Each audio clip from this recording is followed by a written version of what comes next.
Alright, welcome everybody to Dark of the Night, hosted by your very own McVice. Well, for those of you who know me, I'm a 1980s retrowave / synthwave music producer. Also a resident jokester. But, of course, I also love conspiracy theories, the paranormal, the supernatural, the strange, the weird, all of that good stuff. So, decided, hey, I'll start my own little paranormal late night segment, I guess. Let's see what happens with it.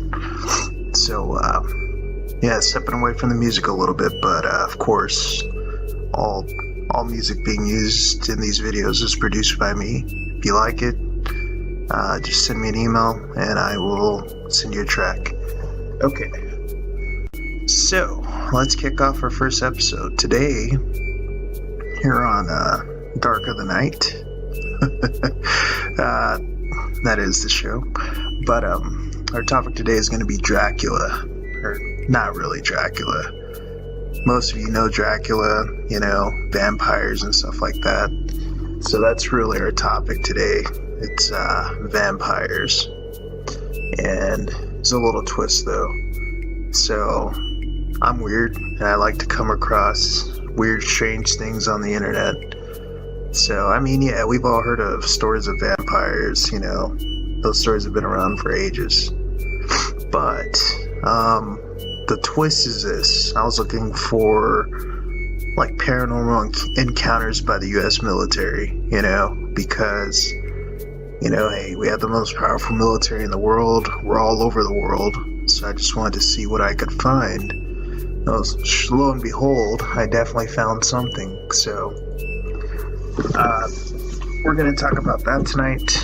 And then a few other things too. Some more vampire-related things. And then also just some other bizarre encounters by U.S. military personnel and combat theaters. So, let's kick it off. Alright, so right now I just have a picture of Dracula. Most people, well, not most people, but a lot of people, if you're older, you've seen the Dracula movies, so just to give you an idea of a vampire. But let's get that out of your head and let's get right into it. So, what I came across, and I've come across it a long time ago. It's just since I decided to do the show, I decided, this would be a good first episode. But I found this story really, really intriguing. And as you can see, the title here, Vampires in Afghanistan, Soldiers Say It's True. And this is an old story. This is from October of 2007. So, this happened last decade in the global war on terror.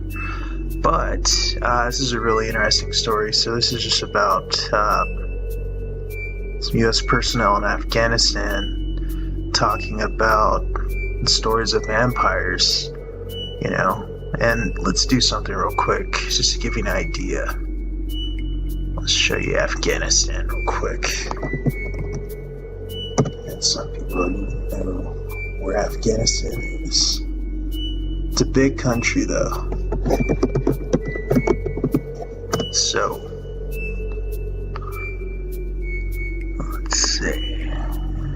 Let's go to maps.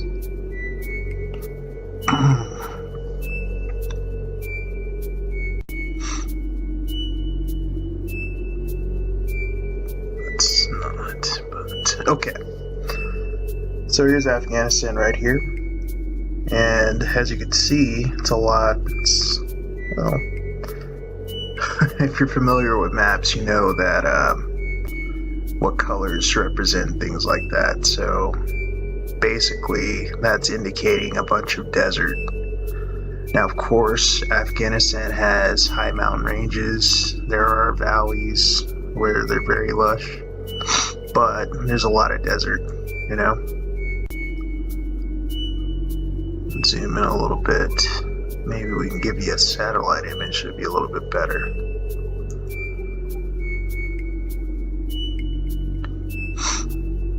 course, my internet's going a little slow right now.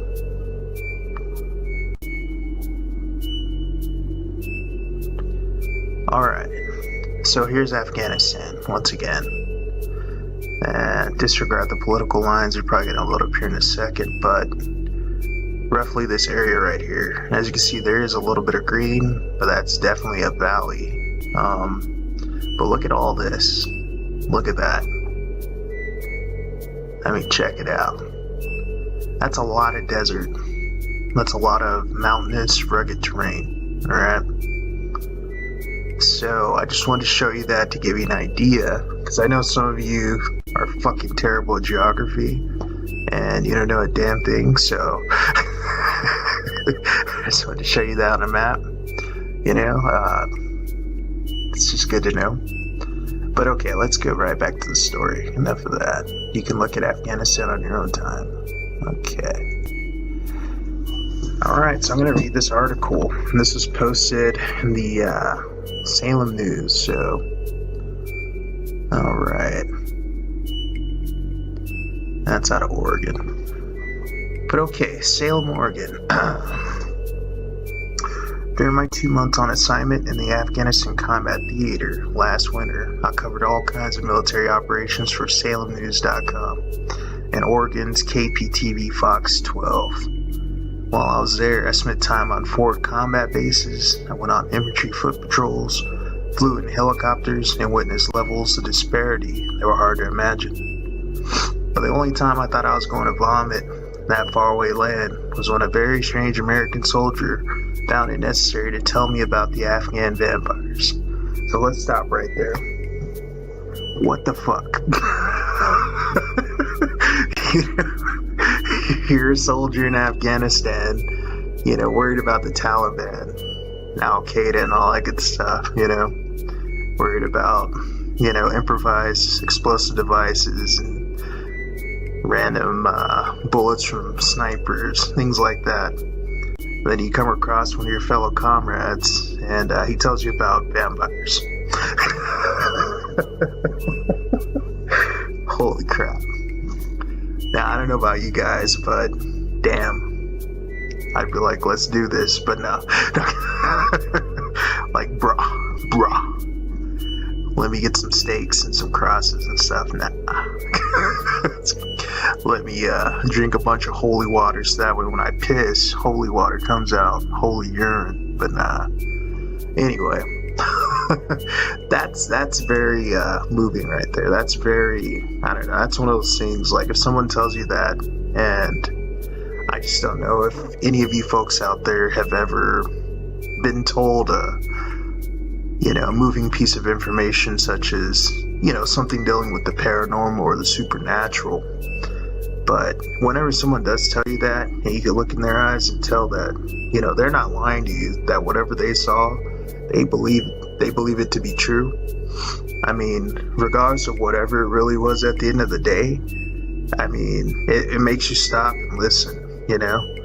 When someone's lying to you, you just don't really listen. I mean, you kind of listen to what they're saying, but I don't know, it's like your instincts just kind of telling you, hey, you're full of it, you know? But when someone's telling the truth, it's a lot different, you know? So, let's continue on. Okay. Now, call it a coincidence. Call it a coinky-dink. Maybe it was a coffee. I will never know for sure. But 20 minutes with this guy sent me running for the men's room. I've been asked to write more about the haunted side of Afghanistan, so I figured the vampire story would have to be told. I can't say I'd ever heard of an Afghan vampire, though you can sort of imagine it in the ancient place. Now, I learned that director John Moore's new movie, Virulence, is about lost soldiers in Afghanistan who stumble upon a nest of vampire zombies. It is a strange coincidence at best, but the notion of Afghan vamps is certainly nothing new.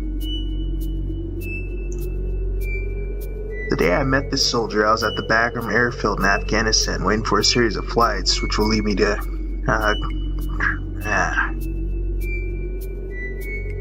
it's Kyrgyzstan, sorry. Then Turkey, then Germany, and then back to the States. I don't know why the soldier decided to approach my friend and I.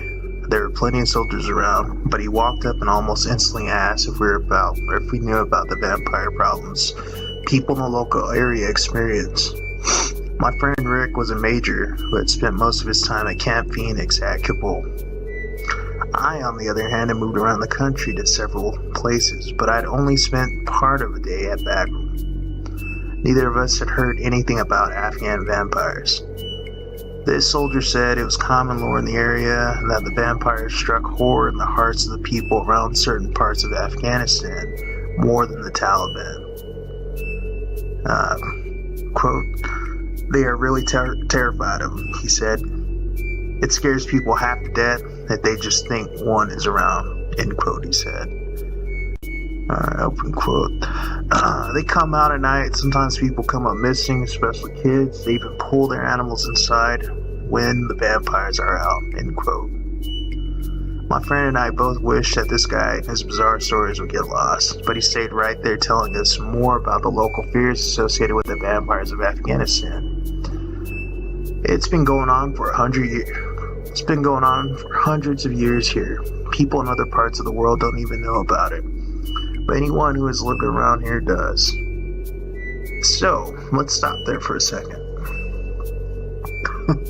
So, this area of Afghanistan here, I mean, the people already know about it, so that's just like, you know, the folklore we hear here in the U.S.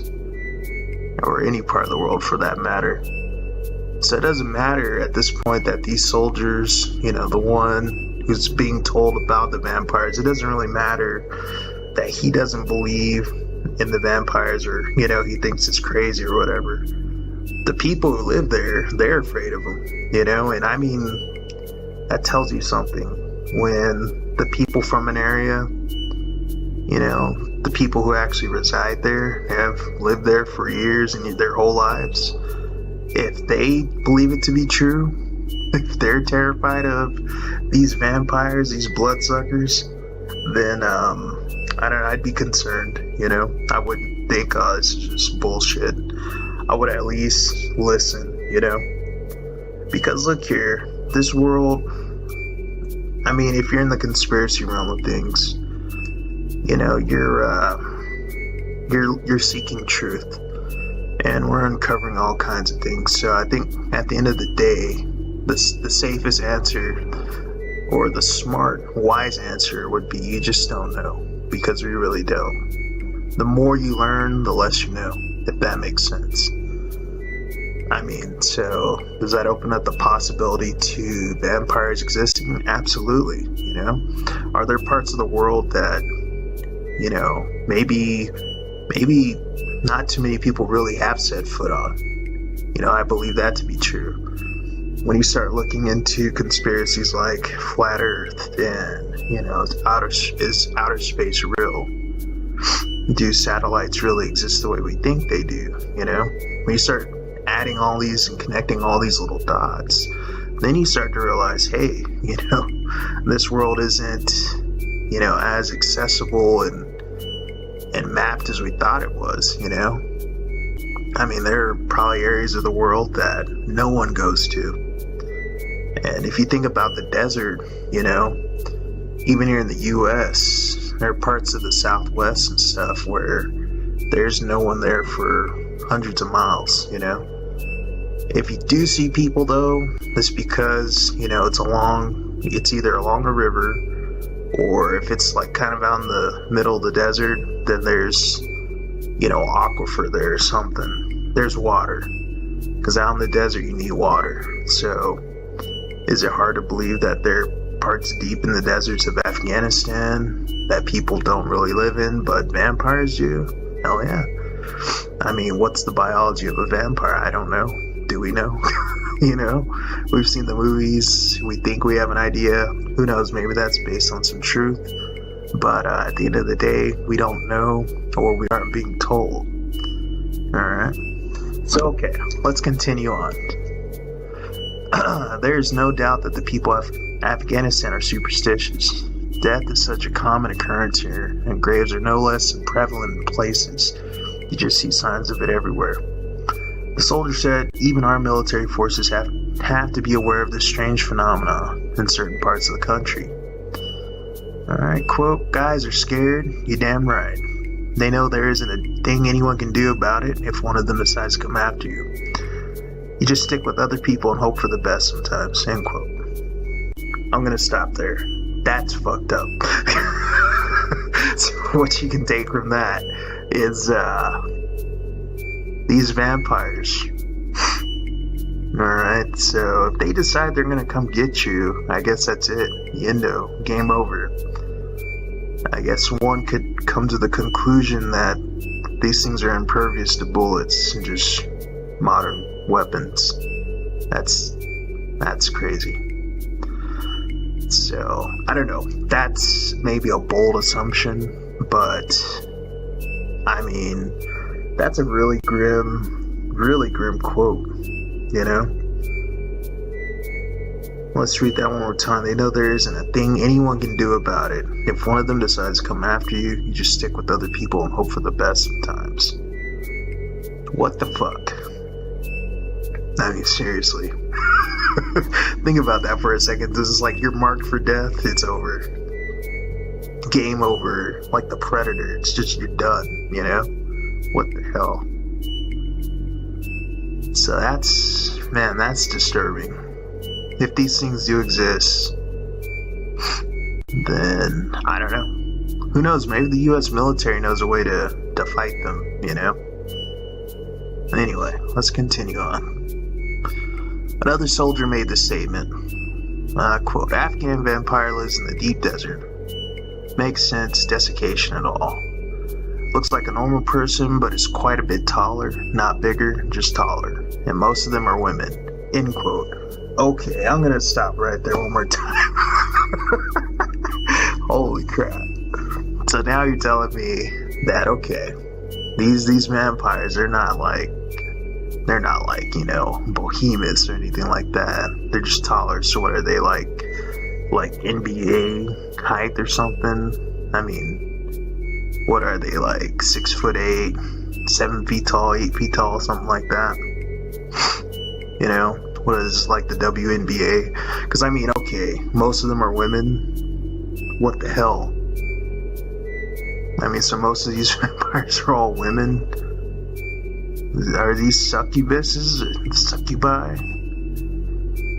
I mean, I don't know if you guys are familiar with the succubi folklore, but very similar to vampires. I mean, damn. Nah, that's just disturbing.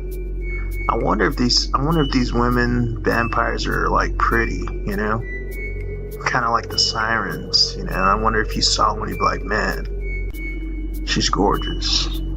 Like, I wanna take her out to dinner. And then bam, you are dinner, you know? I don't know. But that's quite interesting. So they're taller than normal people, not bigger, and then most of them are women. Wow. See, there's so much more we need to find out there. And unfortunately, this isn't a very long article. It's almost over. But, okay. Alright, let's continue on here. Okay, so basically it's just the author here continuing on. He just wants to know if anyone else, you know, has anything to add on this. Let's just read out his little closing sentence here. Alright, it is hard to argue with folklore. Most people in the third world countries adhered to it very strongly. I didn't hear it from Afghan people. And the guy who did tell me about it caused me to almost lose my lunch. I didn't, thank goodness. This is also really interesting. This is a very, I don't know, telling piece of information to the story. Okay, so the Afghan vampire movie Virulence. John Moore is planning to release Virulence next year. His most recent film was a remake of The Omen in 2006. He is also known for his remake of The Flight of the Phoenix in 2004, Behind Enemy Lines in 2001. Alright, so Virulence is a tale of a group of American and Indian soldiers who cross paths in Afghanistan. Critics call it the best idea of all time and the stupidest idea of all time in the same sentence. Okay. That's it, huh? Well, look here. I do know.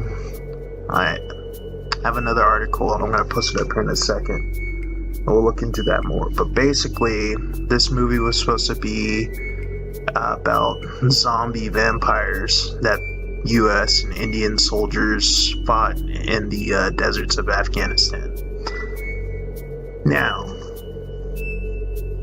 I don't want to go too far off the deep end here, because some of you might be watching this and maybe you don't really subscribe to the paranormal or the supernatural or conspiracy theories, but this ties into Hollywood basically releasing tidbits of truth in their films, you know? Isn't it interesting that this story is about,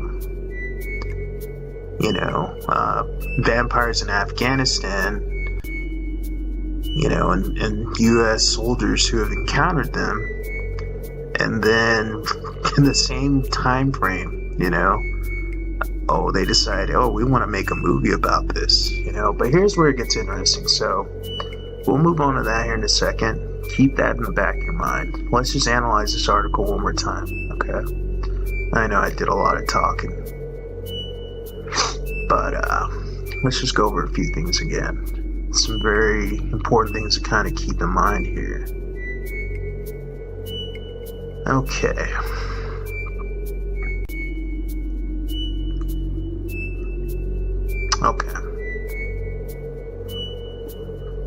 So let's go back to the encounter. So the day I met the soldier, I was at the Bagram airfield in Afghanistan, waiting for a series of flights which would lead me to, you know, Pakistan, then Turkey, then Germany, and then back to the States. Alright. I don't know why the soldier decided to approach my friend and I. There are plenty of soldiers around, but he walked up and almost instantly asked if we knew about the vampire problems people in the local area experience. My friend Rick was a major who had spent most of his time at Camp Phoenix at Kabul. I, on the other hand, had moved around the country to several places, but I'd only spent part of a day at Bagram. Neither of us had heard anything about Afghan vampires, so the soldier, you know, who got encountered by his buddy, his friend Rick here. Or actually, I'm sorry. It looks like the soldier and his buddy Rick were encountered by this other soldier. And neither one of them had ever heard about vampires, you know. So more than likely, that soldier who encountered them was probably at some far-off outpost. And I'm not going to get into how the Afghan war has been fought. If you want to look into that, go for it. If you're in the military, you probably know. If you're a veteran of these wars, you know better than anybody, you know. But, like Bagram is, I believe Bagram's a big air base there in Afghanistan. So it's kind of like a really big post, you know. But in Afghanistan, you have a lot of remote fire bases and outposts. I mean, like, way out there. Granted, everything's served kind of by a pipeline, you know.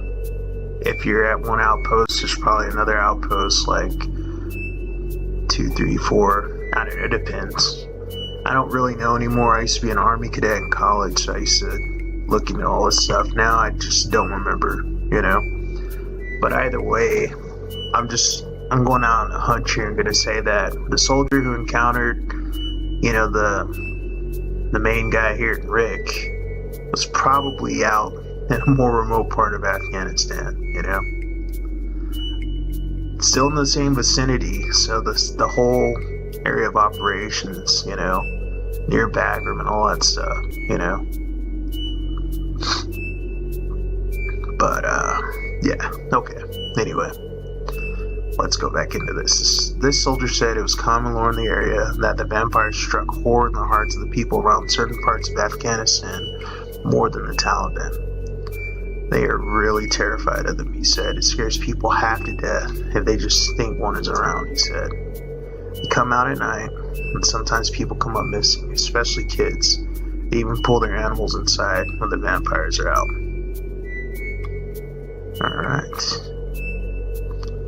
It's been going on for hundreds of years. People in other parts of the world don't even know about it, but anyone who has lived around here does. Okay. And then the last tidbit, that this is the one part of this whole story that's just stuck with me, you know. And this is why I had to share it with you folks. You know, guys are scared. You're damn right. You know, there isn't a damn thing anyone can do about it if one of them decides to come after you. You just stick with other people and hope for the best sometimes. Okay. So let's look at that again. They come out at night. It seems like we could make the assumption they like to feed on kids, or they take kids, you know, and then by this last sentence, they even pull their animals inside. I guess they take animals too, so that's interesting. So maybe their main food source is children and animals, but every now and then they'll get a full-fledged adult. I don't know. But there's another interesting part. It's been going on for hundreds of years, you know, and then people in other parts of the world don't even know about it. So, once again, that's very interesting because that could be true. I mean, how much were any of us looking into Afghanistan before 9/11, you know? Before the year 2001. I mean, I know some, I know people in the special operations community here in the United States, they cared about Afghanistan during the 80s. Alright, but for everyone else, you know, who's really looking at Afghanistan? Exactly. And then, I mean, the internet has blown up over the last 20 years. And really and truly, I want to say, over the last, honestly, about the last 8 years, it's really evolved to where it's at now. Like, the things we can do with the internet now is just light years ahead of what we were even doing in, like, the mid-2000s, you know? So what I'm getting at there is the information, the access to it, you know? So yeah, I mean, you can really look into Afghanistan now and look at live cams and things like that, you know? But before that, we didn't know much about Afghanistan, you know? I'd never met anyone from Afghanistan and never talked to anyone who'd been to Afghanistan.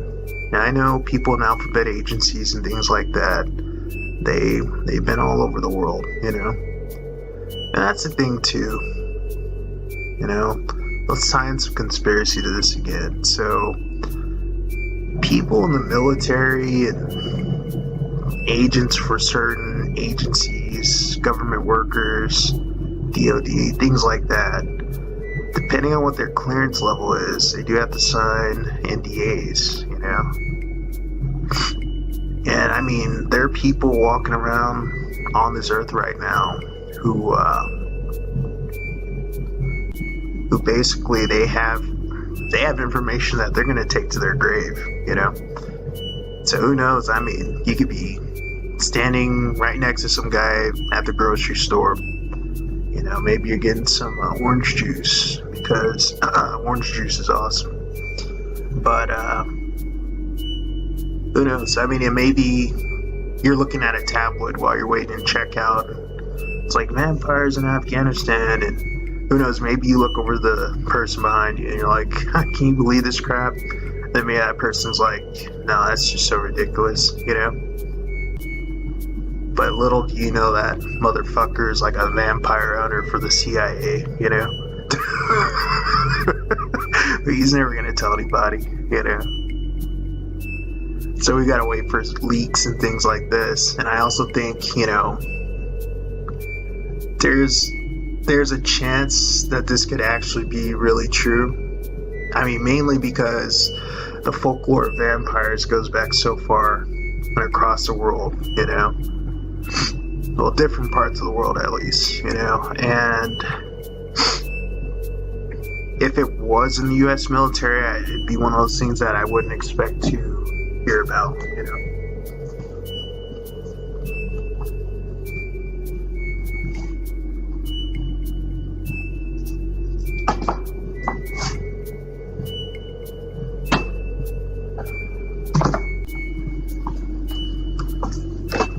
So,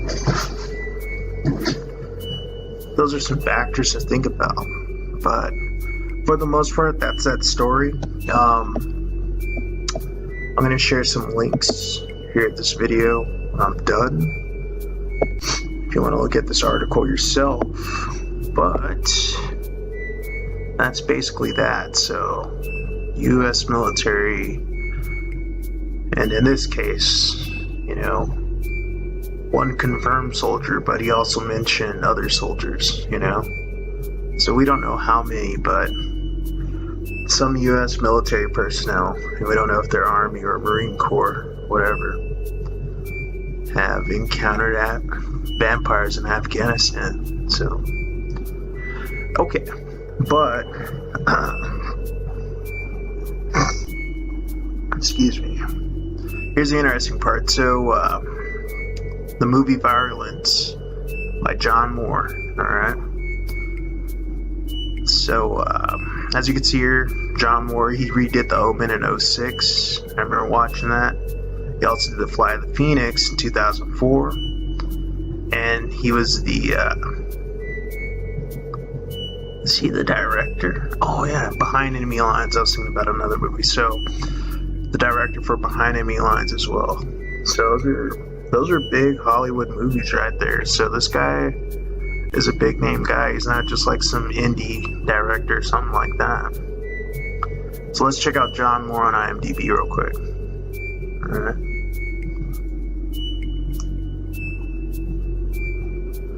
So let's see here. That's what he looks like. Cool. Nice beard, bro. Nice beard, bro. Anyway. Okay, so Behind Enemy Lines, I'm just going to look at his directorial credits, But Behind Enemy Lines, I might look at producer credits here in a second.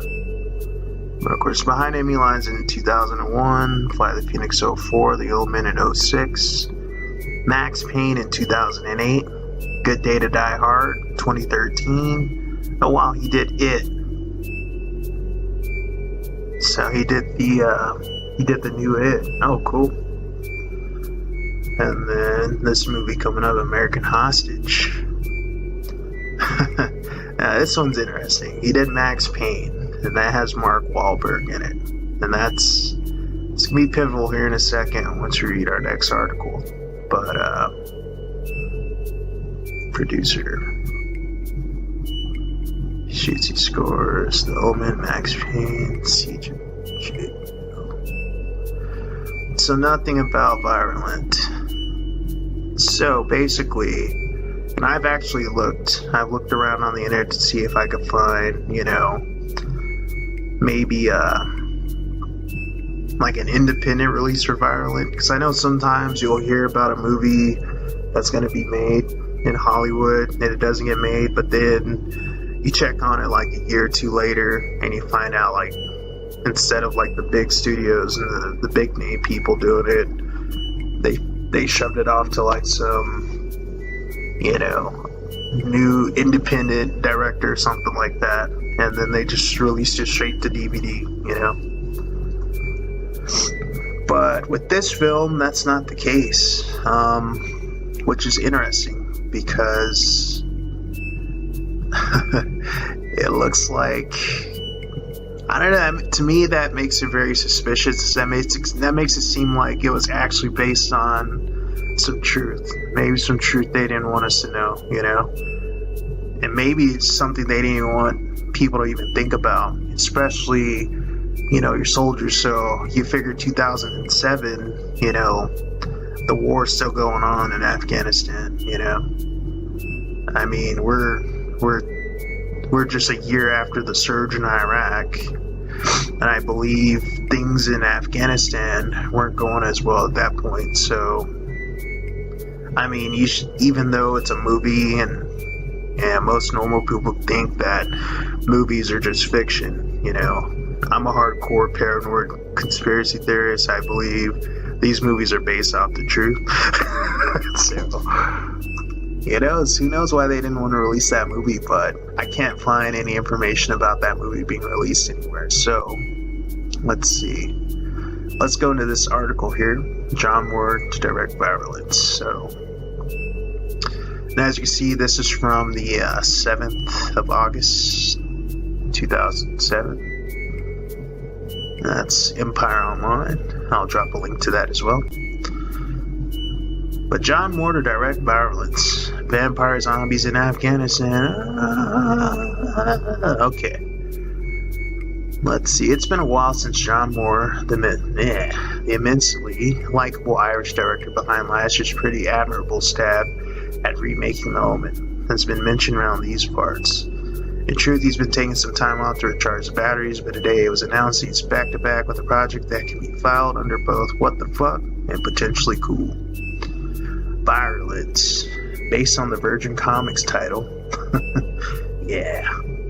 We'll tell the tale of two groups of soldiers, some American, some Indian, who cross paths while on duty in Afghanistan and stumble, as almost always happens in these situations, upon a hive of decidedly hostile vampire zombies.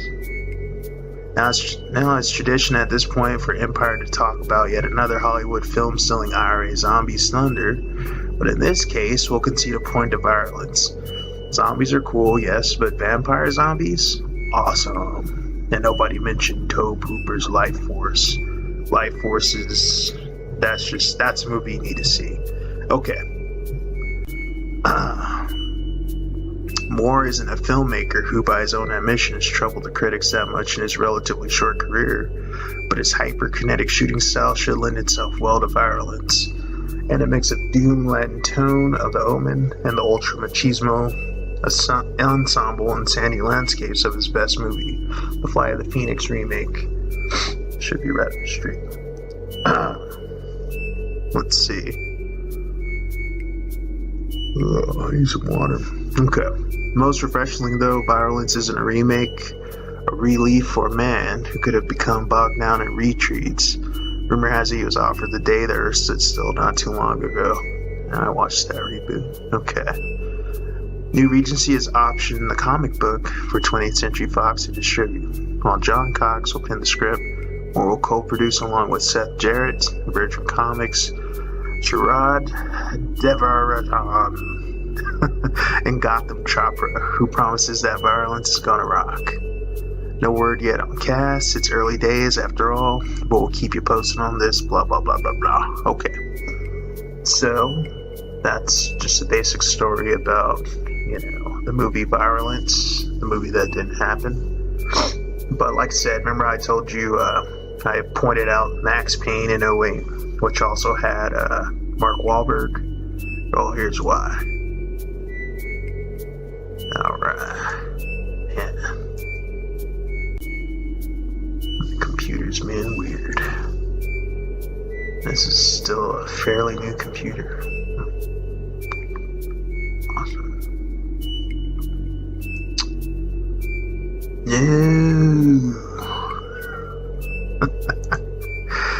Okay. Let's see, here it goes. That's why it's always good to have a notepad, right? Alright.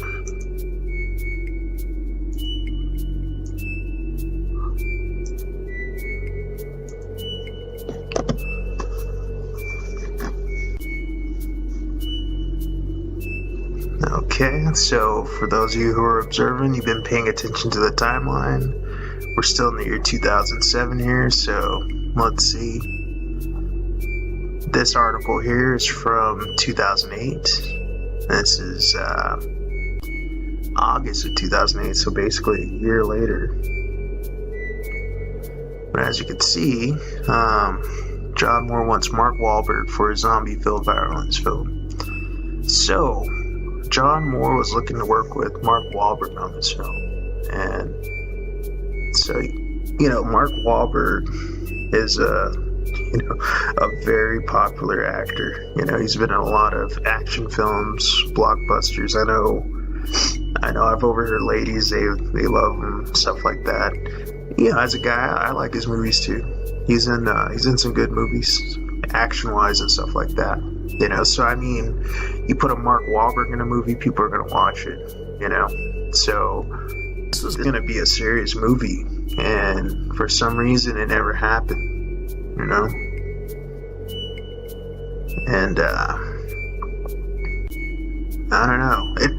Honestly, reading about it, I really want to see it now. It's something I hope they dig up again and see what they release, and see what truth they release in it, right? But let's just read into it a little bit,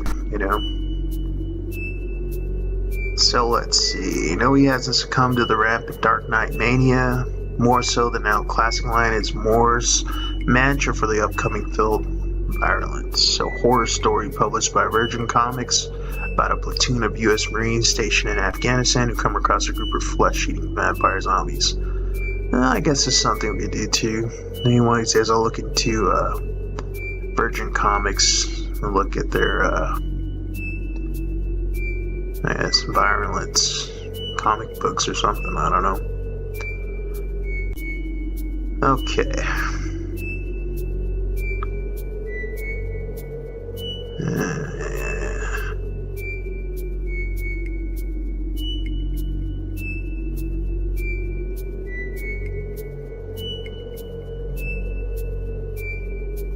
Okay, so yeah, he was already... Man.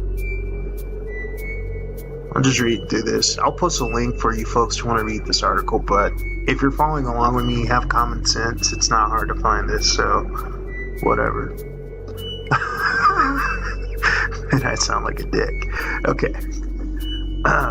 While the film is still ways off from start of production, when asked who he'd like to work with, Moore quickly answered Mark Wahlberg. We had a hell of a time on Max Payne. I think he's an actor of unlimited potential, and I'd just love to go around with him again. That sounds weird. Okay, but we're not in control of these things. Lots of big people with big checkbooks get to do that. If it's gonna happen, then the karma makes it happen. Yeah. Interesting. I think that would have been a cool movie. I really do. But once again, you look at this guy's, synopsis here. You don't see it. I don't recall Mark Wahlberg ever showing up in a movie called Virulent, but that doesn't mean it didn't happen. So let's do this. Let's check it out. You're on IMDb.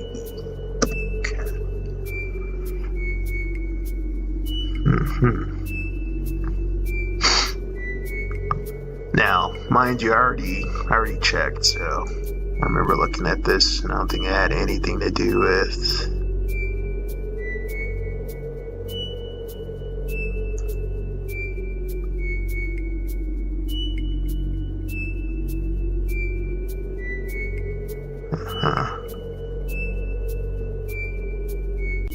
yeah. So, this Virulent short film here, though it sounds really interesting, actually reading through this. Holy crap. Virulent is a futuristic thriller set in the post-apocalyptic world. In the animated prologue, a pandemic which threatens to annihilate the entire human race overwhelms the ordered world, and chaos ensues. Do I need to say more? That sounds badass. But as you can see, there is no Virulent, so we'll just do one more thing just to verify. Let's just see what Mark Wahlberg's been in. There's a possibility that maybe this film was released under another name. Maybe I'll do my research on that. But let's see, I know Wahlberg was in this, so I'm gonna go to Mark Wahlberg here. And let's look at his synopsis real quick. Let's see. Definitely want to go around 08, that time. What? This guy was in a TV show? Okay.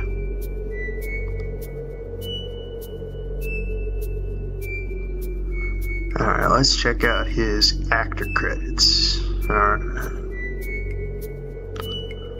And this is a sweet spot, so... That's a good movie. Okay. Well, happening. So, Virulent would have been released in this time frame right here. Alright. Already know he did work with, what's his name? John Moore and Max Payne. But, and they were still in talks. They were in post-production, or pre-production actually, so if it was going to be released, it probably would have been released, of course, in 09 or 2010, but as you can see here, nothing here with Mark Wahlberg, so whatever happened there, he didn't, who knows, I don't know.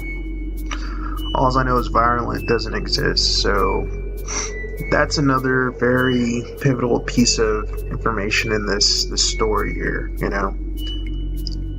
I mean, why didn't they release that? It sounded like it would have been an awesome movie. Zombies have been popular for a long time, so you release pretty much anything with zombies, and it's a big Hollywood production. People are going to watch it. You throw on the likes of Mark Wahlberg, I think people are definitely going to watch it, so I don't understand that. And unfortunately, just from what I've looked at, I can't find much information about it, and that's one of the reasons why I did this video,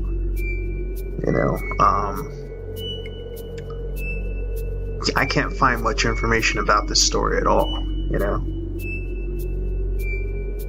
which kind of, to me, I don't know, I feel like I'm an experienced conspiracy theorist. My instincts tell me there's nothing fake about the story at all, It tells me that this guy they interviewed probably didn't want to talk about it much himself, I mean, first and foremost, he didn't encounter vampires firsthand. He was told about them, but I think what happened was, remember how in the beginning I was talking about when you talk to someone who has experienced something from the paranormal or the supernatural, how they're telling you the truth on what they saw, regardless of what it really was at the end of the day, they still saw what they saw and believed in what they saw, and obviously they saw something that was profound, the who's and all that stuff, the what exactly they are. Whenever we all find the full truth on this reality, we'll know that, But in the meantime, that person saw what they saw. So in this case, that soldier and his comrades, they experienced vampires in Afghanistan. I wish there's more information on this, but there isn't. It's very interesting, Very interesting. I'm intrigued, and it's one of those things. I think I'm gonna look into it some more and see what I can find. Because I've come across so much stuff over the years, sites I can't find anymore and stuff like that. But things about military personnel talking about their encounters with the paranormal and combat zones. You can find a little bit of this information online, there's certain videos on YouTube. There's some books out there definitely you can purchase, but it for the most part seems to be pretty hush hush, So I have the inkling to believe that a couple of things actually. So the military absolutely encounters strange creatures fall into the cryptozoology realm. Of course, the supernatural realm, whatever you want to call it. The creatures that aren't supposed to exist, basically. Creatures from folklore and stuff like that. I absolutely believe that they do encounter these things, And, of course, I don't think it's just the U.S. military. I think it's militaries throughout time,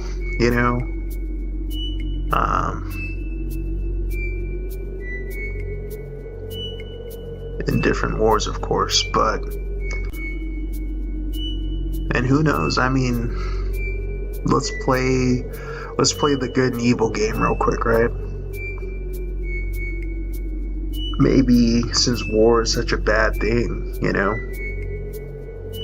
maybe that energy from the war draws out these creatures, assuming that these creatures are pure evil,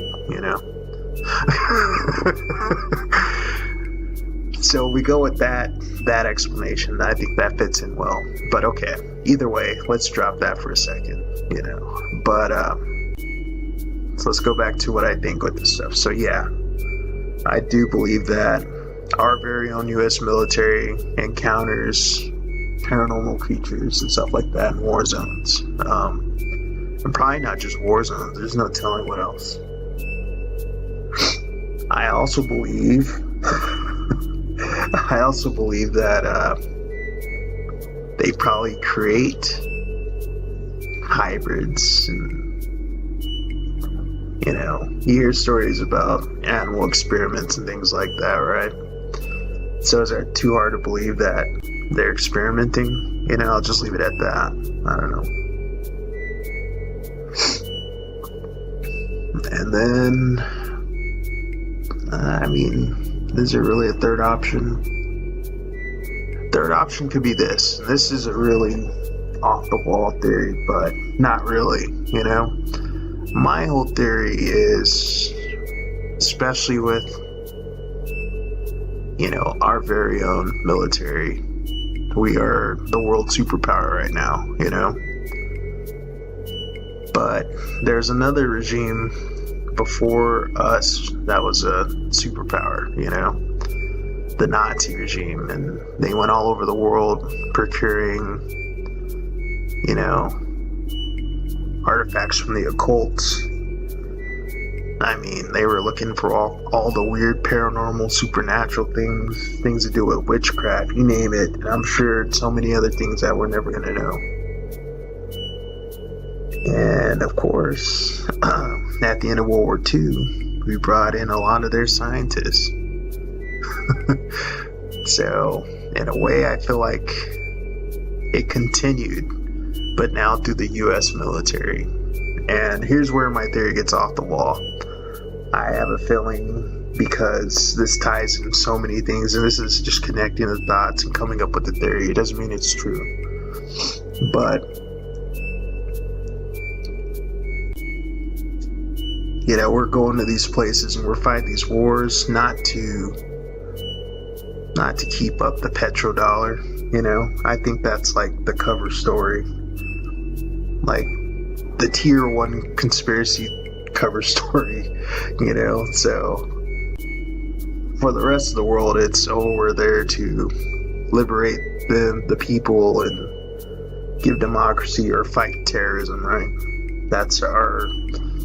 Those are usually our reasons for being in an area conducting military operations or full-out war. But then when you look at it from a conspiracy angle, you find out, oh man, we're enforcing, our military might to make this country still, trade in the U.S. dollar, keeping our economy afloat, right? There's that. There's the whole, progress happens out of war, right? Feeding the military-industrial complex. There's that. And I think there's absolutely a lot of truth in that. But what if it was as crazy as, the U.S. government and all governments of the world, but since we're the superpower, right? What if they have some secret war with like these other beings, creatures, and Lord knows what else, you know, whether they're from different dimensions, if you believe in that kind of thing, who knows. But what if it's a war against these things? And I mean, if you're gonna have a war against beings that are hard to kill and, you know, things like that, well, you'd want your full military at strength, you know. Yeah, I mean, a group of, you know, special forces, Navy SEALs or something like that would be great, you know. But if you have a full military in theater with all the resources and support and all that stuff, that'd probably be a better way to wage a war against, you know, these creatures, you know, these beings. And if it's something that's been going on for Lord knows how long, then, you know, who knows? Maybe it's something we're not winning, you know? Maybe they're experimenting, trying to figure out a way to defeat these creatures. I don't know. But the conspiracy for me is all this stuff is a smokescreen, and that's why we fight these wars and things, you know? I know it's pretty a bit bizarre, you know? This would supersede all the other conspiracy theories and just put it in a whole different one. Plus, also, the occult, you know, artifacts and things like that. I believe we're doing that as well, you know? Procuring artifacts and secret scrolls and tablets, Lord knows what else, you know? So, hey, this is dark in the night, so you better be along for the ride, damn it. You know, we're gonna get crazy, so that's what I believe.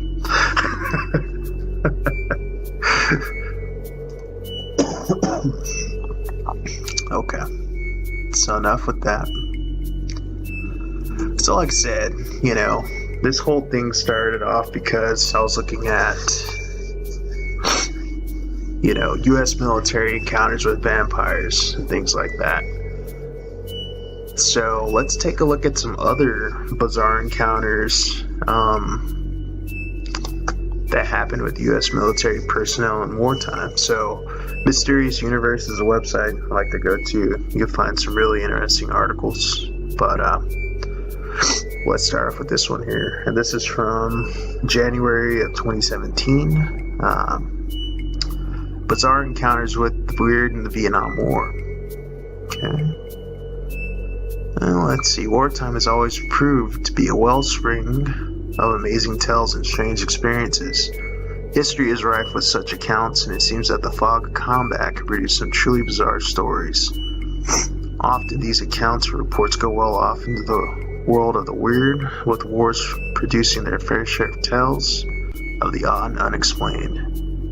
The Vietnam War was no different, and there, among all the combat lodged deep within the remote, dangerous jungles permeated by gunsmoke, blood, mosquitoes, and the cacophony of war, are strange encounters with things that should not exist. It seems soldiers deployed to these wildernesses had more to fear than just the human enemy, as the Vietnam War is rife with alleged encounters and sightings of a myriad of strange beasts and entities, ranging from mysterious undiscovered beasts to otherworldly beings to things which quite frankly defy classification. Here we will take a look at the very strange underbelly of the Vietnam conflict that shows sometimes war can be terrifying in many ways than one. Many more ways than one. Okay. Can't read for crap today. Alright. So let's see. By far the most reported on encounters with strange creatures during the Vietnam War are those dealing with an apparent race of hairy humanoids. Dun dun dun dun. Squatch, squatch, squatch, squatch. And the Fours, which are known locally as the...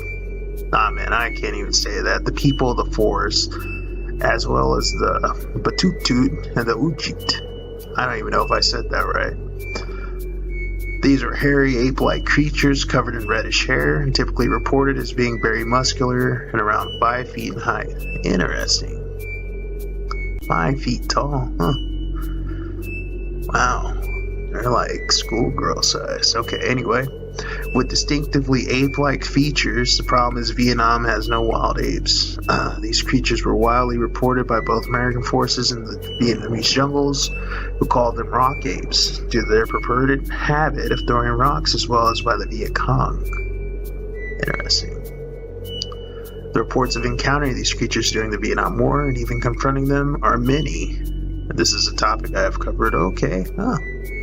So if you're interested in the rock apes of the Vietnam War, come to Mysterious Universe and check that out. I'm not going to do that tonight. Alright, let's see. Okay. Many accounts are similarly to the case of the rock apes of a decidedly cryptozoological nature. One such account was reported in the book Very Crazy GI, Strange But True Stories of the Vietnam War 2001, in which combat veteran and author Craig P.J. Jorgensen details a wide range of strange encounters and phenomena during the war. One of these accounts concerns what can only be described as some sort of sea serpent. Oh shit. There we go. Sea dragon. Sea kraken. That's not a kraken, but yeah. Okay. The report comes from a Vietnam veteran by the name of Craig Thompson from Coeur d'Alene, Idaho, who served with the Bravo Company, 2nd Battalion of the 503rd Parachute Infantry Regiment, 173rd Airborne Brigade as a sergeant.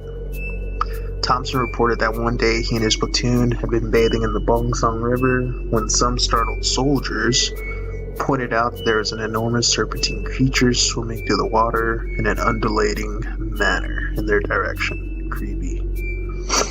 The creature was described as being around 30 feet in length, 2 feet wide, with a huge square head and covered with the golden scales that glistened and glimmered in the sunlight. Along its body was said to be a dorsal plume of some sort that jutted from the water as it swam, and which was a dark reddish color. Considering the bizarre, very large creature was headed straight for them, the panicked men hurriedly exited the water. Some of them went for their weapons in an attempt to fire upon it. The strange beast sunk beneath the murky water, disappeared before they had a chance. Alright. That's interesting. A 30-foot snake-like creature? That's disturbing. That's not cool at all. Okay.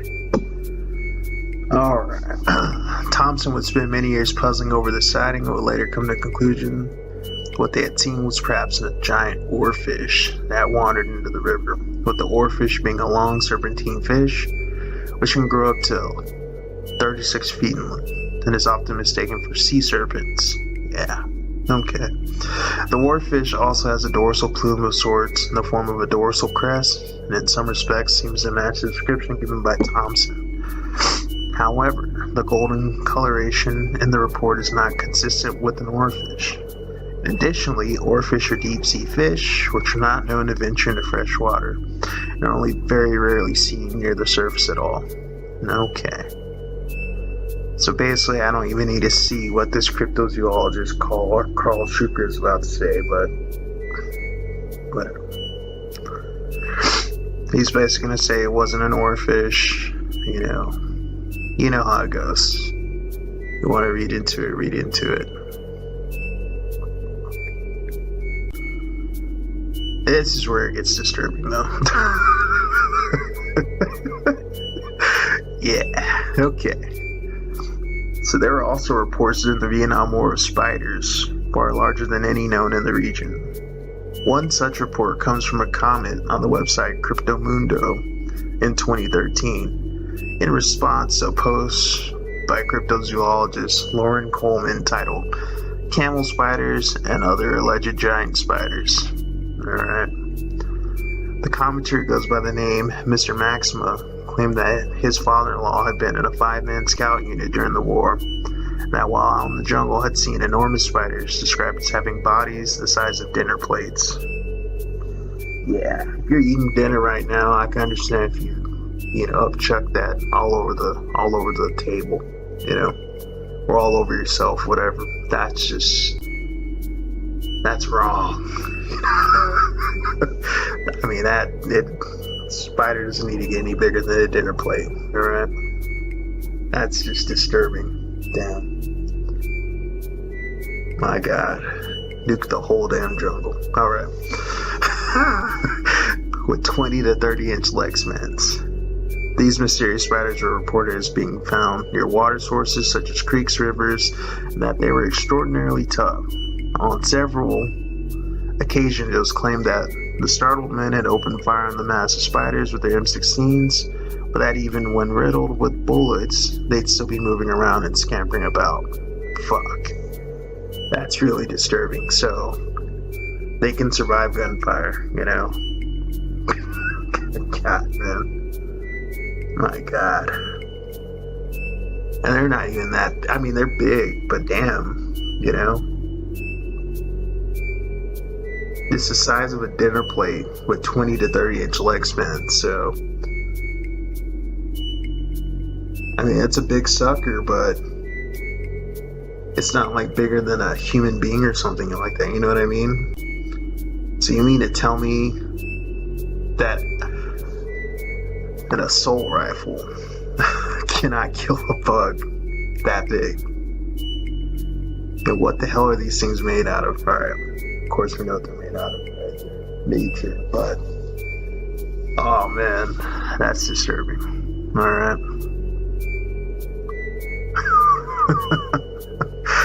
Yeah, that's just not cool. That's not cool. Damn, man. Imagine if people in the draft had known about this going to Vietnam. I think a lot of people would have dodged the draft, Damn. That's just okay.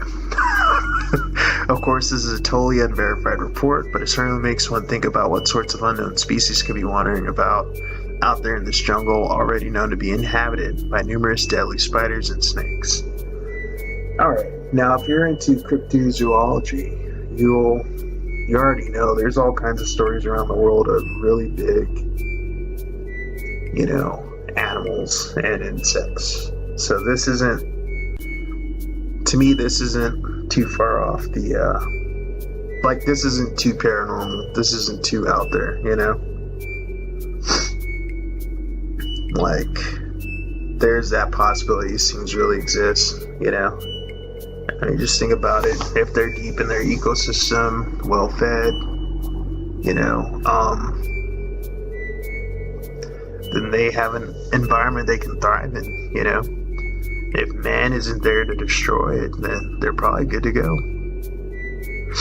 So why not? Why can't they exist? I mean, they're in trees, We all know trees provide oxygen, so, hey, oxygen makes things get bigger, so,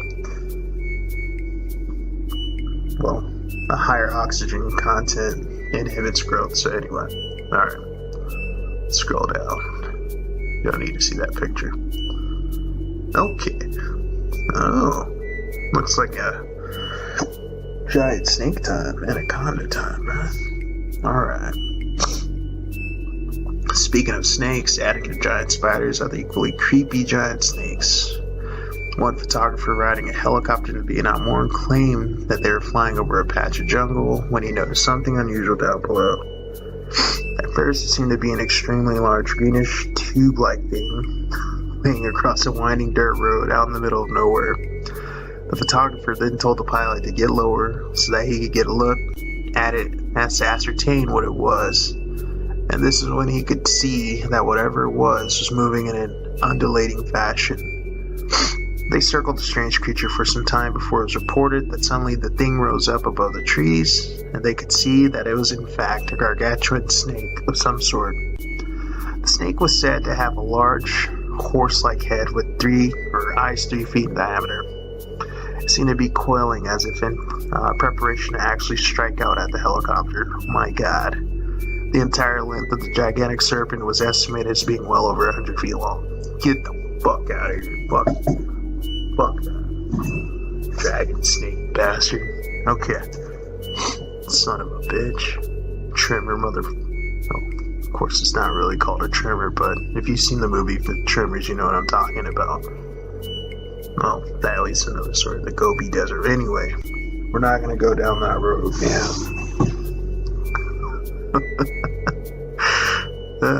Okay. So, okay, apparently the photographer took several pictures of this strange sight, although what became of them is unknown. I wonder what could have happened to those pictures, right? Yeah. The helicopter reportedly vacated the area for some time, and then returned later to see if the thing was still there. At this time, the colossal snake was reportedly nowhere to be seen, having wandered back off into the impenetrable wilderness. Apparently, the photographer would later talk to natives of the area about his experience and learned that there were supposedly ancient snakes wandering the wilderness there, which were called bull eaters. Wow. I wonder why. Because they're big enough to eat a whole goddamn bull, like a snack. Yeah. After their ability to kill and swallow full-grown cattle, of course. Why else would you call it a bull eater? Motherfucker. Okay. Moving on. Other bizarre... Well, hold on. Let's look at this illustration real quick. Fuck, dude. I wonder, man. You know, in wartime, when you look at the casualty lists, and I mean, you look at pretty much, especially the most recent wars, right? You'll see KIA. If they're missing, then you'll see MIA. But especially nowadays, you'll see, they'll tell you killed in action, non-combat related incident or injuries, which to me is very interesting. I mean, I know accidents happen, you know, which may not have anything to do with combat, you know, but of course you get killed in theater, you're going to be listed as KIA, but still makes you kind of wonder for all those other deaths if like something like this could have happened, especially at Vietnam, you know, especially at Vietnam. I mean, it would have been real easy for, you know, a commander or something, you know, company commander or colonel or whatever the hell, to just say, like, after his platoon comes back from patrol, like, hey, you know, 3rd squad got eaten by a snake that was like the size of the fucking Empire State Building, sir. What the fuck, you know? We need to fucking nuke the whole jungle. Like, no, calm down, LT, you son of a bitch. Quit being a pussy, right? No, here's what happened. You guys got ambushed. They died fighting bravely. And that's that. If you talk about this again, we'll kill you. You know? We'll kill your whole fucking family, bitch. Yeah. Never speak of that again. You saw nothing. Right? That's probably how it happened. I mean, I'm making fun of it, but I wouldn't doubt stuff like that actually happened. So, whatever, man. Okay, let's move along here, right?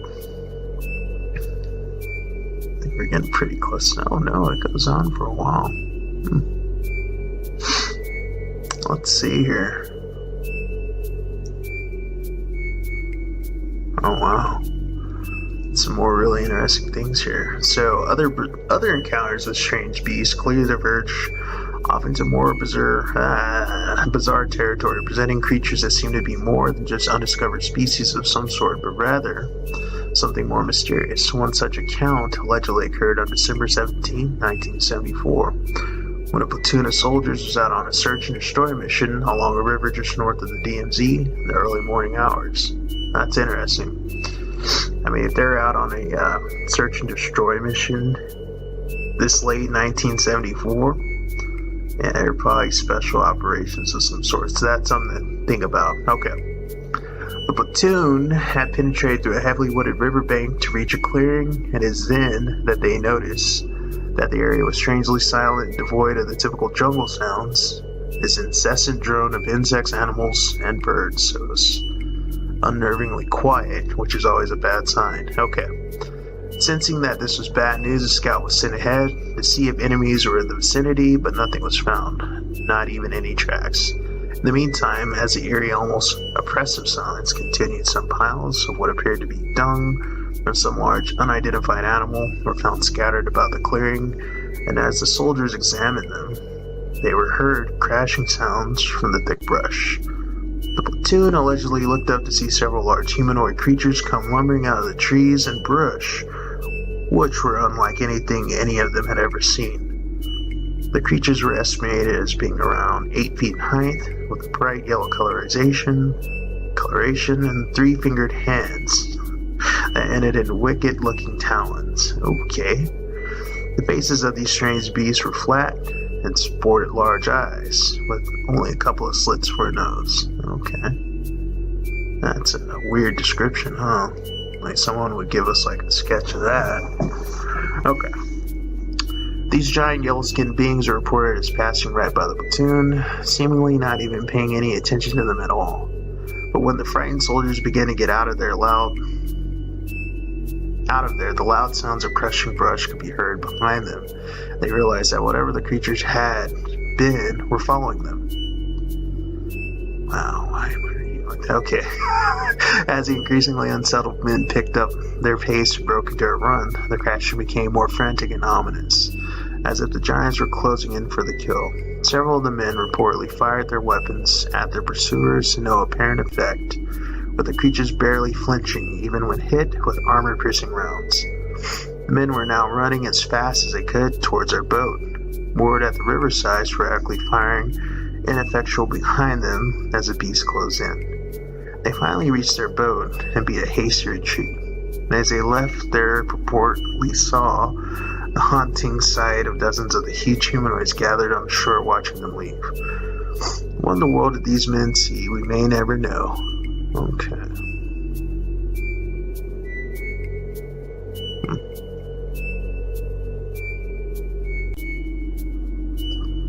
Well, look here. I remember reading through some more of these. It's still pretty interesting. I'm gonna move on. And maybe I shouldn't. Forgot about that. What the hell?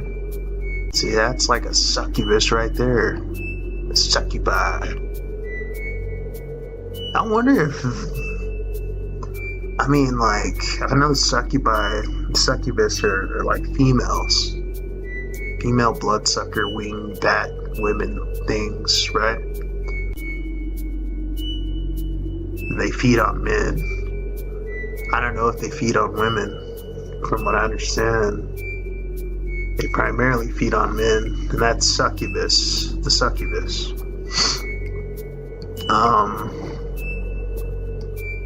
Vampires, of course. I think they, of course, from what we know from vampires, they feed on anybody, you know, and also animals, you know. But the succubus is primarily female creatures of the night feeding on men. So, gentlemen, be careful when you go to the bar. Okay. Alrighty.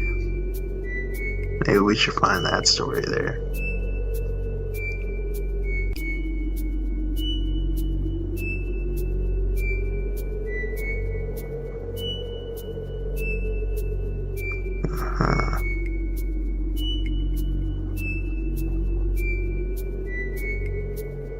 Okay, let's start off right here. Okay. Like I said, there's good information in here. You folks definitely come check this out.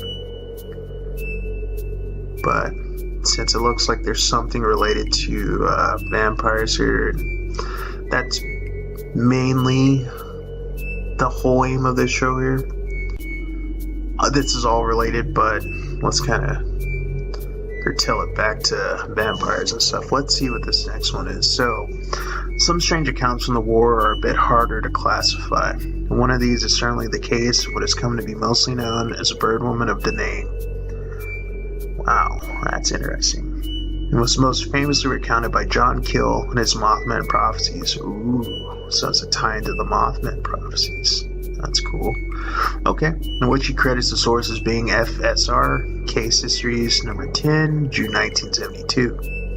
In the summer of 1969, a private, first class of the Marine Corps by the name of Earl Morrison was sitting on top of a bunker near Da Nang with two others on guard duty when they claimed to have seen something unlike anything they ever had experienced before. Alright, at first it started as a weird glow in the sky.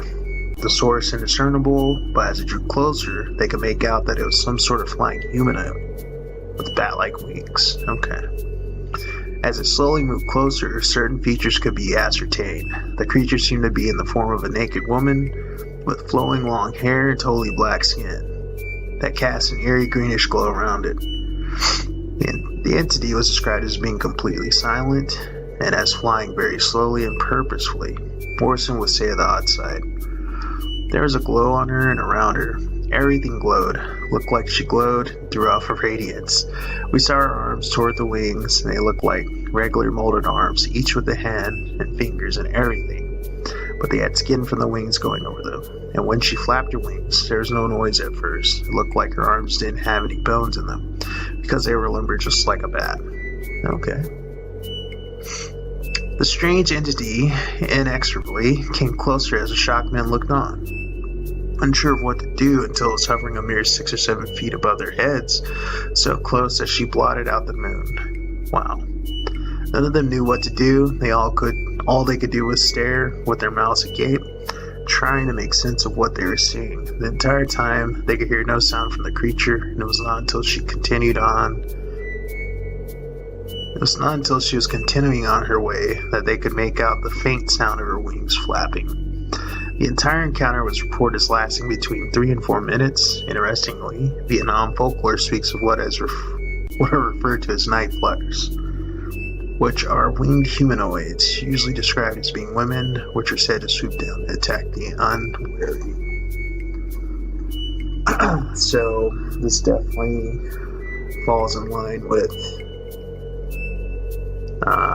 vampires, I guess, succubus, or night flyers. And I believe Stephen King has a book called Night Flyers, which is about, or it's The Night Flyer, right? And it's about a vampire who flies an airplane or something. Yeah, he's got like a blacked out airplane and he flies around to little regional airports and like stuff like that, yeah. But we all know Stephen King, man, obviously knows something, so yeah. So this is very interesting. No need for me to read that closing paragraph. And to be honest, my reading has been terrible tonight. But Vietnam was an interesting war, and I feel like there's so much more to it, you know? It just makes you wonder if we're ever going to know it all, you know? If we're ever going to learn the full truth about reality, you know? Because all these pieces of information are pieces of the puzzle, you know? And we got to connect all these dots, so the paranormal side of things are just as important as like the, you know, just the everyday, you know, day-to-day tangible stuff, you know, like the geography of the earth, you know, or your finances, food, water, history, you know. I'd say the paranormal is right up there too, because that falls in line with, to me, the more spiritual side of things, you know. If we're trying to paint a picture of what the spiritual world is, who we really are, and our purpose, and where we come from, and where we go to when we die, and stuff like that, well, I think the paranormal supernatural realm definitely plays into that big time, you know. So the more we know, the better. But of course, there's so much information they're just keeping from us, you know. So, You got me, McVice, checking out Mysterious Universe late at night, checking out stuff like this. Skipping through the internet, seeing if I can find a piece of information here and there, So, let's move on to our next article here. And I do not know why my internet's going so slow right now. I mean, I have pretty good internet, and I don't know. So this is an interesting one as well, and I think what I'm going to do from this one, I might just read one story, but it was good. It's good stuff though, either way. Definitely come to Mysterious Universe and check this out. These are good reads. Most articles on this website are really interesting. Something you might want to check out before you fall asleep or something, Let's see here. Definitely don't want to read too much here.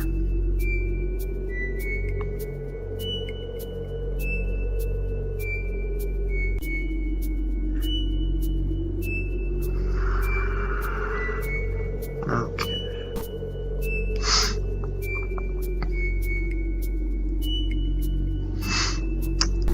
Alright, so let's start off here. So, this article is from February 2017, so it's just last year, when it was posted at least, but so the site of bizarre encounters with the weird in the Middle East wars. So, and of course, this is primarily dealing with the U.S. military. Alrighty, I want to start here. Start up here. There are a myriad of strange stories that have come out of the warring in the Middle East concerning a range of strange creatures sighted and confronted by troops that defy an explanation and run the gamut from the odd to the downright bizarre. One curious report was mentioned in the book, Phantoms and Monsters, Strange Encounters, by Lon Strickler. The account concerns a witness who worked for several years in Iraq and Afghanistan from 2004 to 2009. The U.S. Army Criminal Investigation, CID. Alright. Investigating crimes amongst military personnel such as bribery and theft. In 2005, he was embedded within an Army infantry unit deep in the rugged mountains of a region of Iraqi Kurdistan called Basila Manaya Governorate. Yeah, we're gonna go with that. Alright. In northeast Iraq, near the Iranian border. After being briefed on the general situation, he learned on some decidedly bizarre activity that had been occurring in the remote area concerning a mysterious creature haunting the locals that no one was able to identify.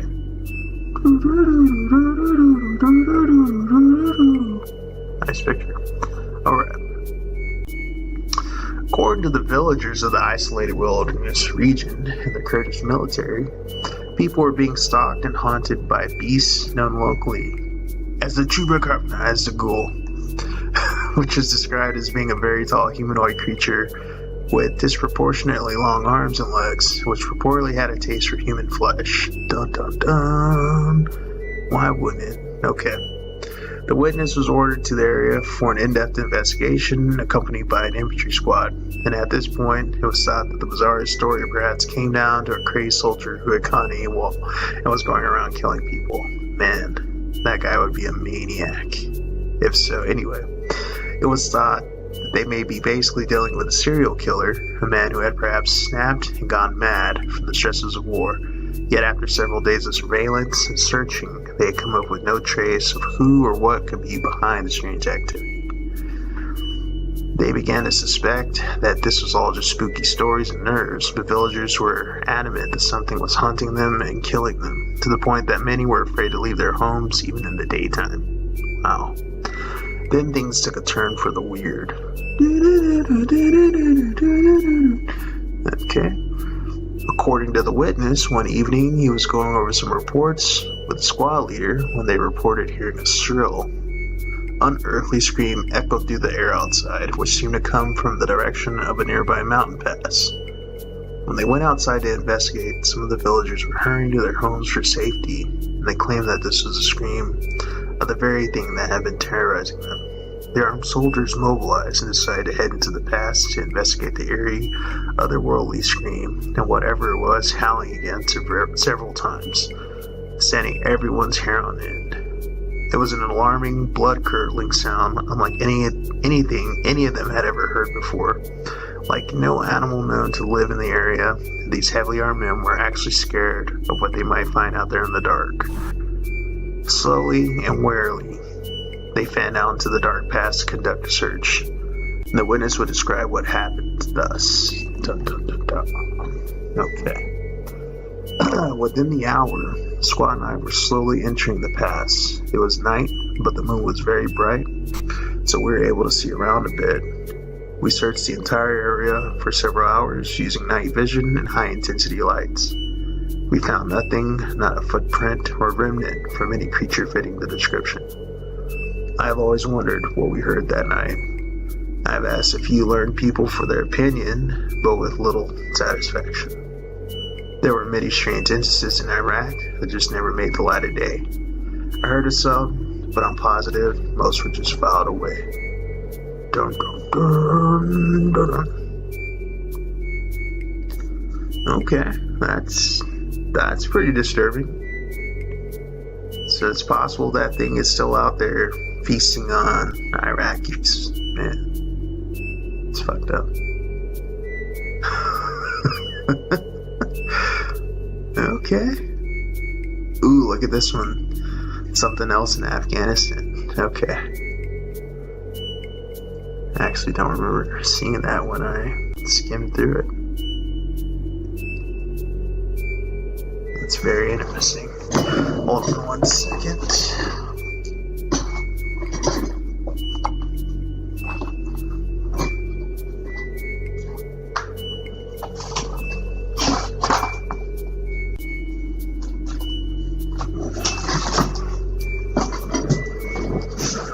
Alrighty, let's take a look-see here.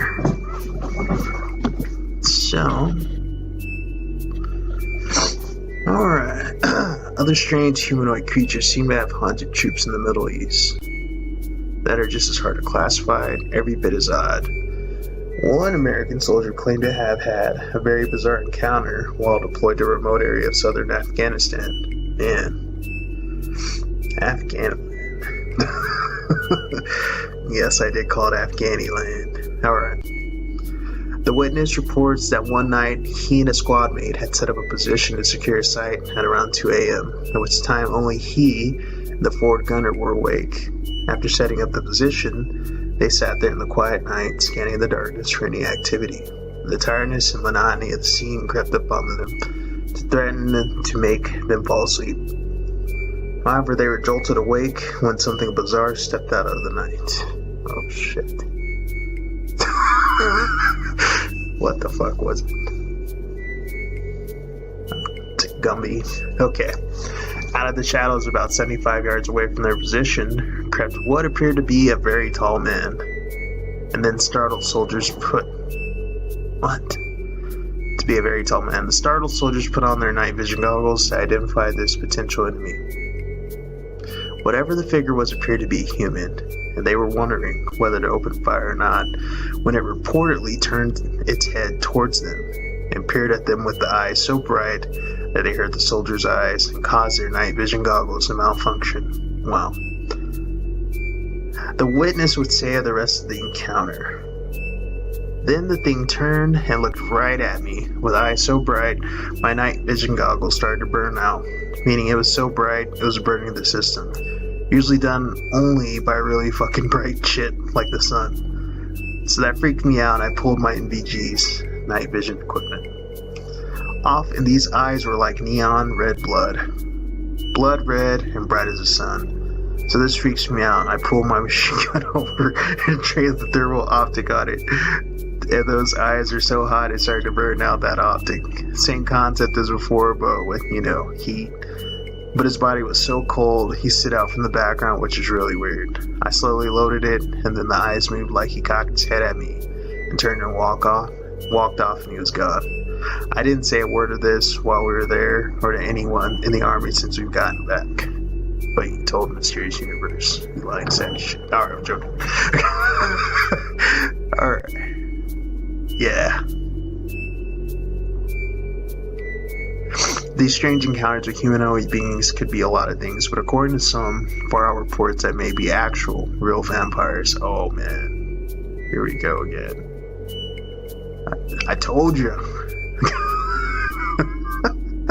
You know what though? I think this is the same story I basically read earlier. It looks like this reporter here just got a hold of it.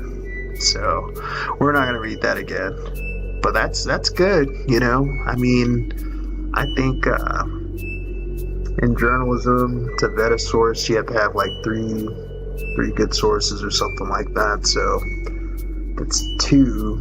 at least it's two different areas we've come across this story, you know? And to me, it seems like Salem News is probably a reputable, you know, news source, so definitely some validity to that story.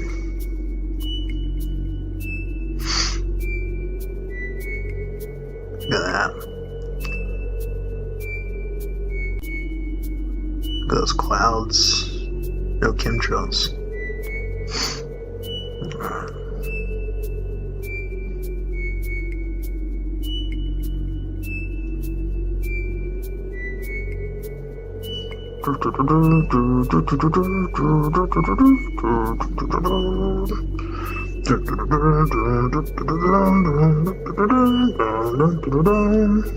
I'm sorry, just kidding.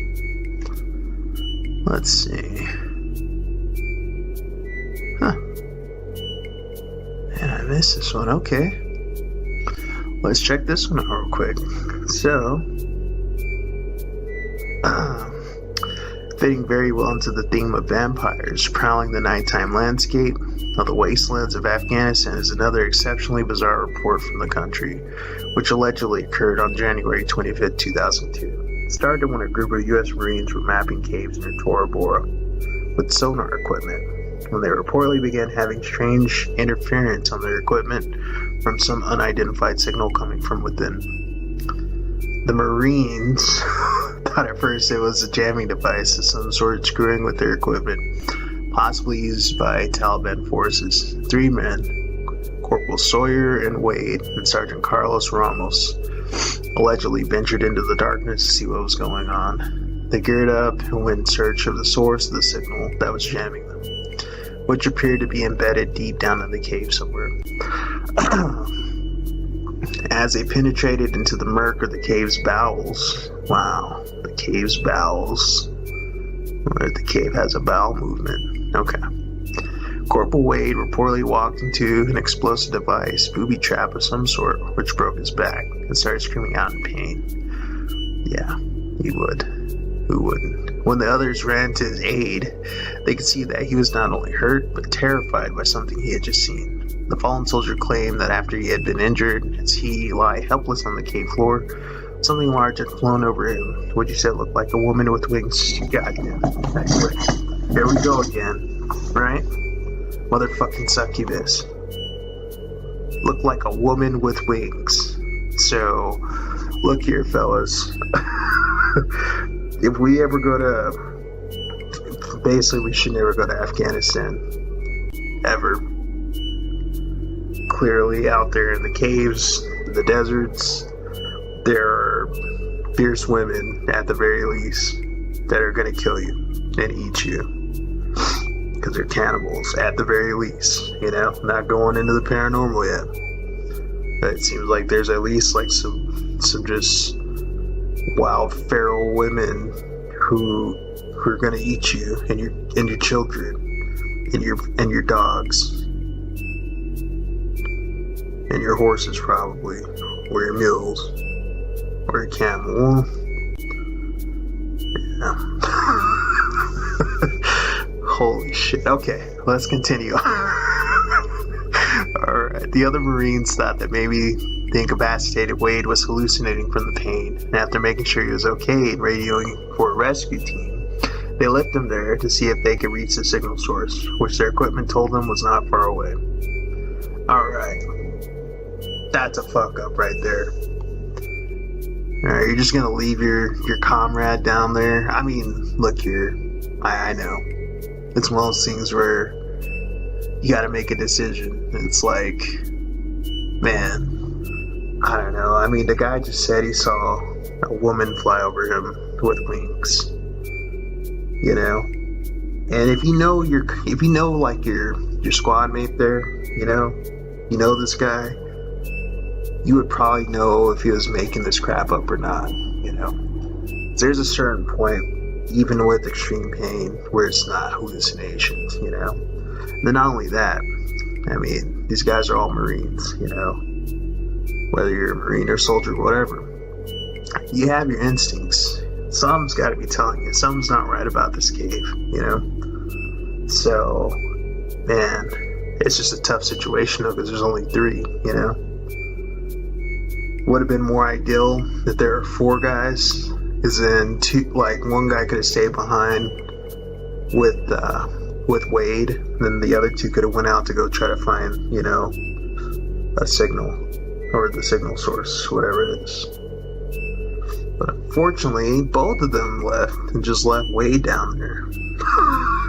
Man, God, this is just setting it up for some bad stuff to happen. Bad juju. Alright. As the 2 remaining men closed in on the signal, it purportedly suddenly disappeared, only to reappear again at approximately Wade's position.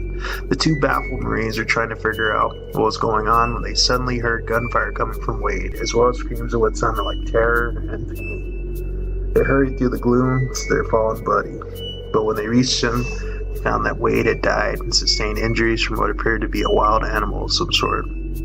As the other 2 increasingly unsettled men continued to try to get a fix on the moving signal, they then reportedly came across the creature themselves, which appeared to be a humanoid being with bat-like wings and feminine features. Yeah. Damn it. Even worse, it was apparently seen joined by more than holy fucking shit. Holy shit. Y'all dead. Y'all dead. Y'all dead. Whatever these bizarre beings were, they very apparently also very aggressive, as they immediately attacked the 2 Marines, who dropped their flashlights in shock and fired their weapons wildly into the darkness. When the rescue team they had originally called to come retrieve Wade arrived, they allegedly only found Ramos limping about, who was brought in for medical attention and treated for a case of rabies, before finally being discharged and sent home. The bodies of Wade and Sawyer were supposedly never found. The case and the dramatization of these alleged rather dramatic events within the cave were featured on Animal Planet TV show Lost Tapes in Season 1, Episode 7, which you can see here. Now, I actually think I remember watching that, you know, and I remember thinking to myself, like, what kind of cheesy C-budget movie is this? I didn't know it was actually based on like a true story. But who are we kidding? I'm a conspiracy guy, I should have known better. So that's interesting. Did any of this really happen? It's hard to say for sure, but it's certainly a rather sensational case. It seems to be like something straight out of a horror movie. Yeah, it sounds like Afghanistan is straight out of a horror movie, you know? Damn. Let's not find out, right? Nah.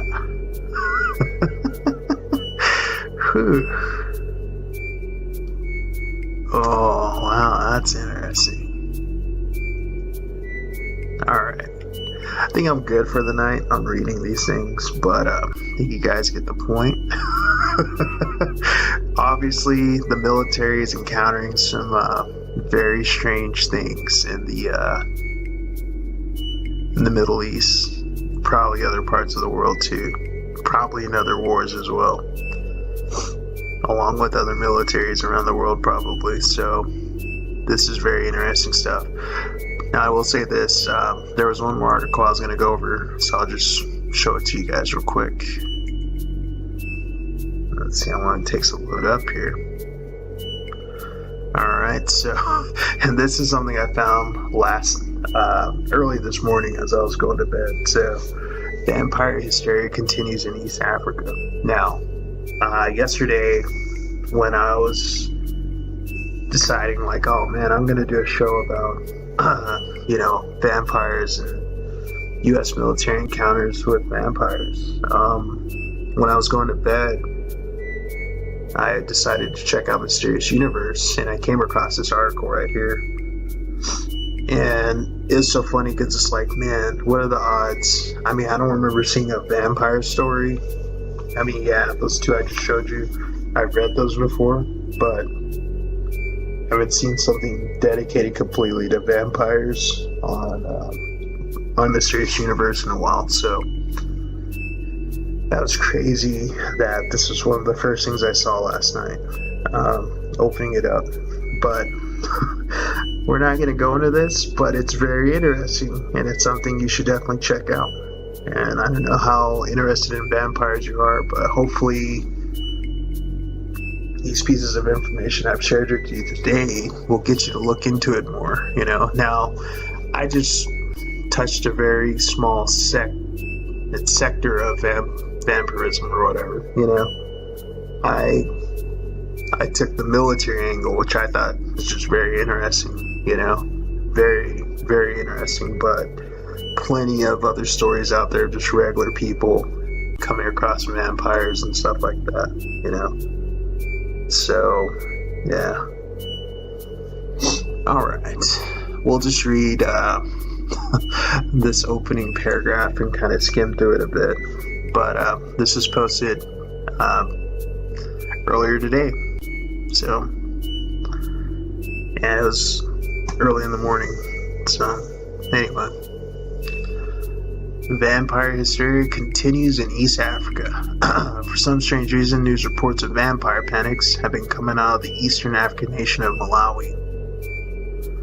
For several months, it began in September 2017 when the Malawi Police Service received multiple terrifying reports of shape-shifting bloodsuckers. Holy fuck.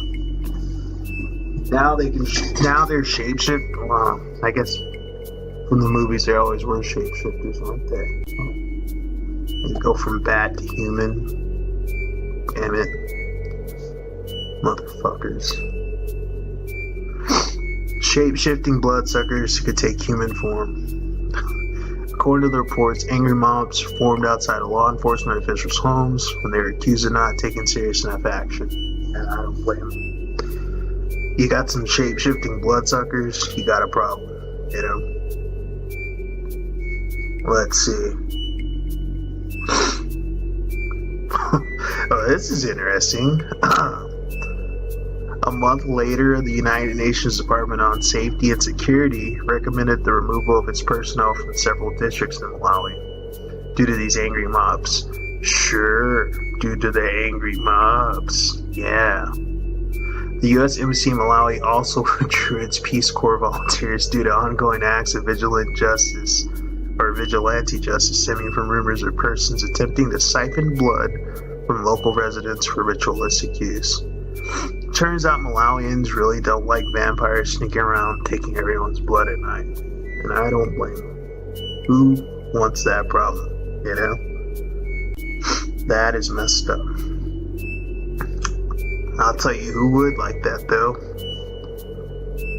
The Red Cross. Okay. Alright. That's interesting, though. Both the United Nations Department on Safety and Security removed their personnel, and the U.S. Embassy removed members of the Peace Corps. So, very interesting. I mean, that's a good explanation. The mobs are so angry that, they're afraid. But look here, you can never trust what they're saying. For all we know, members of this United Nations Department on Safety and Security were either killed by some of these shape-shifting bloodsuckers, or they are the shape-shifting bloodsuckers themselves. They're feasting on these Peace Corps volunteers. I don't know, man. It's crazy. So, there's vampire stuff going on around the world, and, you know, this is stuff you're never gonna see in, like, even though it's bullshit news anyway, you're never gonna see it on CNN, you know? So, I don't know, folks, definitely check all this stuff out. It's pretty interesting, you know, very interesting. And, you know, join me on this journey. Who knows, maybe a veteran out there is listening to this show for some reason, and, you know, maybe they want to share some information with me. I don't know, you know, I'd love to hear it, because I know that some of these stories are just never going to come out. I remember when I was an Army cadet, we were on a field training exercise, and our cadre member is a major. I can't say his name, but he told me about, I remember it was like me and like 2 other cadets. Yeah, at night, and we were just kind of shooting the shit. And I think me and one of the other cadets, we'd start talking about like Bigfoot or something, you know. And yeah, out of nowhere, this major, very respectable guy, you know, he tells this man, he's like, look here, he's like, Bigfoot exists. He's like, he told us he was out in the training areas of Fort Lewis, Washington. And as you know, of course, Washington has, you know, a lot of trees and stuff like that. Even though I know the area of eastern Washington is kind of, it's like semi-arid. It's not like the lush evergreen forest of like the other parts of the state and stuff, you know. Still a lot of trees in that area. But either way, he was, you know, I'm sorry, I went off on a little tangent there.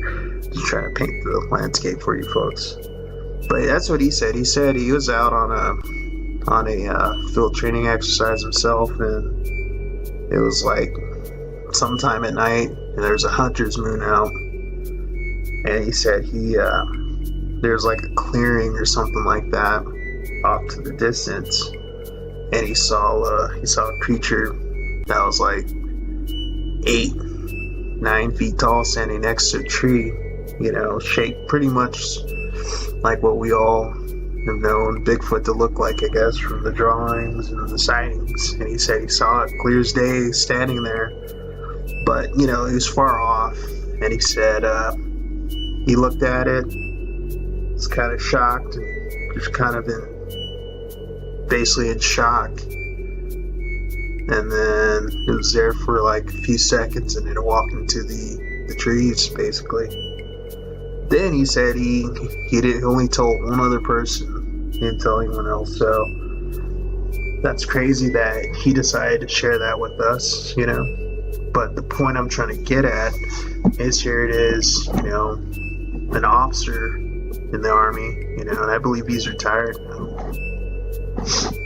You know, very respectable man. Not a man who would, definitely not a guy who would make some crap like that up at all. You know, that's just no nonsense type of guy. That's very interesting. He probably, for all we know, he might have went to his deathbed with only telling the one other guy he told. If it weren't for us that night, him wanting to share that information with us, you know. So it makes you wonder how many guys out there, how many people, not just guys, of course. Sorry, ladies. How many guys out there, how many people have these stories, you know, whether they sign an NDA or not, you know. I know some people, that's nothing to do with an NDA, just something they experience, and they don't want to be pegged as crazy or nuts, you know, or it was so profound and so shocking that they just they don't want to talk about it, you know.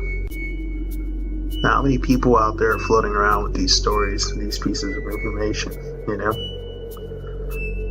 So, something to think about. But either way, hopefully it keeps you up at night. No, I'm joking. You need to get some sleep. But look here, guys, that's the end of the inaugural episode of Dark of the Night. You're with McVice. I want to thank you all for stopping by and tuning in and stomaching my kind of poor reading tonight, you know. Things kind of didn't go as planned today, but, well, got all the information I wanted to, so, and I really feel like it's just really good information. If you're curious, it's good to know, you know, if you're up late, might be something you want to hear, you know. But, yeah, thanks for tuning in.